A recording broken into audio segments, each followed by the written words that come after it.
Hyper acidity কারণ এবং প্রতিকার।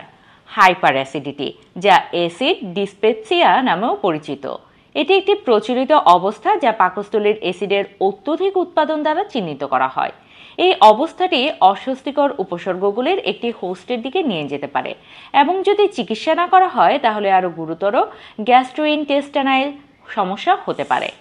এই প্রবন্ধে আমরা হাইপার অ্যাসিডিটির কারণ, এর উপসর্গ এবং এই অবস্থার ব্যবস্থাপনা ও উপশম করার জন্য প্রচলিত এবং আয়ুর্বেদিক উভয় প্রতিকার সম্পর্কে আলোচনা করব।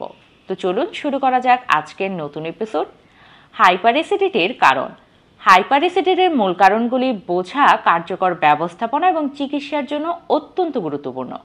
পাকস্থলীর অ্যাসিডের অত্যধিক উৎপাদনে বেশ কয়েকটি কারণ অবদান রাখে, যার মধ্যে রয়েছে বিশ্বস্ত বিশেষজ্ঞদের কাছ থেকে দ্বিতীয় মতামত নিন এবং তৈরি করুন আত্মবিশ্বাসী অবগত সিদ্ধান্ত। দ্বিতীয় মতামত পান। খাদ্য তালিকাগত কারণ। কিছু খাবার এবং পানীয় হাইপার অ্যাসিডিটির জন্য পরিচিত। এর মধ্যে রয়েছে ঝাল খাবার। মরিচের মধ্যে পাওয়া ক্যাপসাইসিন পেটের আস্তরণে জ্বালাতল করতে পারে। ক্যাফিনযুক্ত পানীয়। কফি, চা এবং সোডা অ্যাসিড উৎপাদন উদ্দীপিত করে। অ্যালকোহল। অতিরিক্ত মদ্যপান পাকস্থলীতে অ্যাসিড নিঃসরণ বাড়ায়।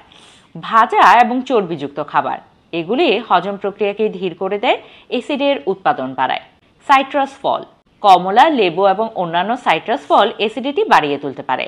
জীবনধারা এবং অভ্যাস। অস্বাস্থ্যকর জীবনধারা পছন্দ এবং অভ্যাস উল্লেখযোগ্যভাবে পাকস্থলীর অ্যাসিড উৎপাদন প্রভাবিত করে। অবদানকারী কারণগুলির মধ্যে রয়েছে স্ট্রেস। দীর্ঘকালে স্থায়ী জোর পাকস্থলীর অ্যাসিড উৎপাদন বাড়াতে পারে এবং হজম প্রক্রিয়া ব্যাহত করতে পারে। ধূমপান। নিকোটিন নিম্ন খাদ্যনালীর স্ফিংক্টারকে শিথিল করে, অ্যাসিডকে খাদ্যনালীতে রিফ্লাক্স করতে দেয়। খাওয়ার পর শুয়ে পড়া। এই অভ্যাসের কারণে অ্যাসিড খাদ্যনালীতে ফিরে যেতে পারে। অনিয়মিত খাবার ধরন। খাবার এড়িয়ে যাওয়া বা অতিরিক্ত খাওয়া স্বাভাবিক অ্যাসিড উৎপাদন ব্যাহত করতে পারে। স্বাস্থ্যকর জীবনযাপন করুন, সুস্থ থাকুন, ভালো থাকুন। ধন্যবাদ।